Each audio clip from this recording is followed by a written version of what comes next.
Right, okay, no, we actually have Amina Ahmed online as well, so we can have a word with her now, inshallah. Assalamu alaikum. We have her online. Sister Amina will join us in a second, I think. Sister Amina, are you there? Okay. Okay, she's here now. Assalamu alaikum, sister. Assalamu alaikum. Wa alaikum salam wa rahmatullah. Thank you very much for joining us, Sister Amina. If you can just introduce yourself to the viewers. Yeah, I'm the sister of Babar Ahmad. He has two sisters, so I'm one of them. My name's Amina Ahmad. Okay. And if you could just let the viewers know, sister, about the the situation from obviously from the family. You were more personally involved in that situation, and let us know what happened at that time and actually how it affected Baba, in terms of this whole turmoil that's happened. Yeah.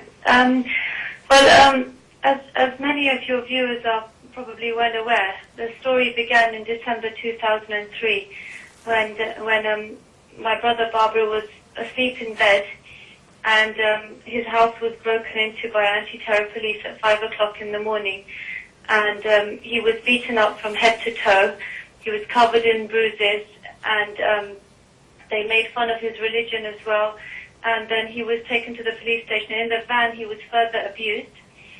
And then he was kept at the police station for 6 days whilst they searched his house, searched his property, questioned him, and they found nothing to charge him on. So he was released without charge 6 days later. Unfortunately, what happened about 8 months later, in August 2004, he was basically arrested again on the way back from work outside South Kensington Station. He used to work at Imperial College, so he was just walking past the Science Museum, and a van pulled up and he was arrested on the bustling street. And they told him that he was wanted by the United States, and it was an extradition warrant. So since that day he never came back from work, and it's been 7 years. And he's been held without trial, and he's wanted in America. We've been through all the courts and all the different due processes in this country. At the moment, the matter is with the European Court of Human Rights, but we're waiting to see what happens with that. Okay. So, and how? Tell me how the family, has dealt with this whole situation, sister. Well, obviously, it's been a very, very difficult 7 years. Barbara is a very precious member of the family. He's also a very loved son, brother, cousin, uncle. He has a very, very loving personality. He's very popular amongst his family and friends, and we miss him very much. Tell me about the petition. I mean, how have you found the response so far? Well, I'm sure, as you've discussed, the point that we're actually just trying to make is that if the crimes are said to have occurred in the UK, then it's only proper that he should face trial in the UK. So this is what the petition is calling for. We want to try and get over 100,000 signatures before the 10th of November to show so that we can present that to the British government, and they would debate this case in Parliament, that this is someone who's been held. Britain's longest held prisoner without charge is Babar Ahmad.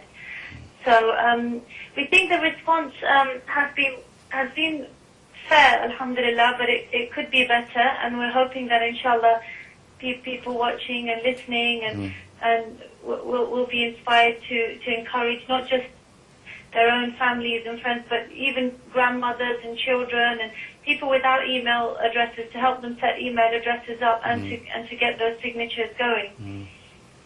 No, mashallah, that's a really good message there. I don't know if Babar Ahmad or Victoria might want to have any questions for Amina, because again, it's about just reassuring the viewers at home that it's fine, it's okay to do it. There's no one going to come knocking on your door or anything like this. But it's about getting those signatures, isn't it? Yeah. I mean, Well, all I would say was I have had the privilege of meeting Amna and also of meeting her father. And if your viewers were able to meet them, they would feel so completely reassured, and they would definitely feel they really wanted to help these people get justice. And that's the issue, that when you used humiliating, I'm going to keep coming back to that, it is humiliating that in Britain we are not standing up against this injustice with the strength that we should be.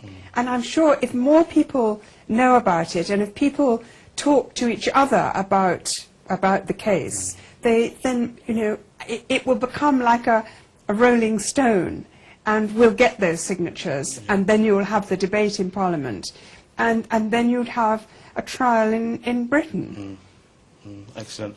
Sister Amina? Yes. Just finally, you know, we are going to come to a break soon. I know you just gave a message, but I mean, I don't know, maybe to the sisters. I mean, you know, sisters, mashallah, when it comes to charitable acts, fundraising, the sisters are the most active when it comes to that. So maybe you can give a personal message to the sisters, maybe to create some sort of viral campaign to, you know, ensure that we start to get these signatures. So, you know, I'd like you to have a quick word, inshallah. Inshallah, I mean, mashallah, sisters, they network a lot. I mean, a lot of them are active on Facebook, Twitter. They're part of mailing lists, homeschooling groups, or various other parent-teacher associations. I mean, the Muslim women out there are very, very active, very proactive. And my message would really be that we only have about 4 weeks to do this. And any way that you think you can help to collect signatures. I know they had an event last weekend, and people were pledging 100 signatures each. So they basically, like you pledge money, they were saying we're going to take it upon ourselves to each get 100 signatures each. So find 100 sisters, get their signatures onto the system, and let's get the ball rolling. Excellent. Sister Amina, Jazakallah khair for that, inshallah. I pray that you will have success with this, and that, you know, you'll have you know, your brother back home with you all, inshallah. And, you know, just please keep it up, stay strong, and, you know, inshallah, our viewers are going to help as well about raising awareness and things like this. Jazakallah khair, sister. So, brothers and sisters, this is what it is now. We, you know, as we said, we're discussing the case of Babar Ahmad. 2003, he was arrested. He's actually been inside since 2003, isn't he? Over 7 years. He's been compensated for the 73 injuries that, you know, he experienced, he endured that. So, you know, it's not hearsay, it's nothing like this, you know. So we have to understand, brothers and sisters, that, you know, whatever you can do, raise awareness, do what you can, inshallah.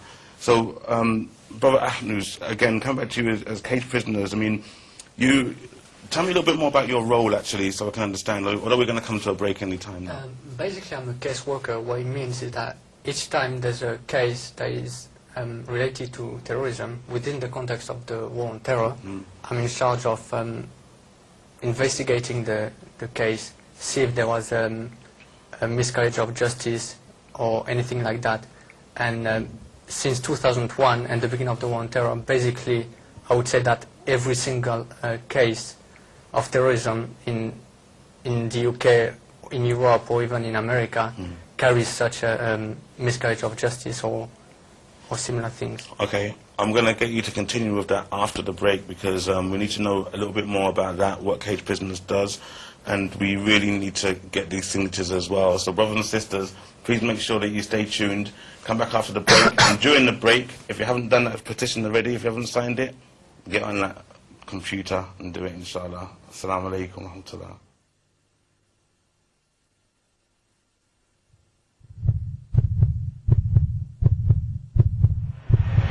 Life is one big road.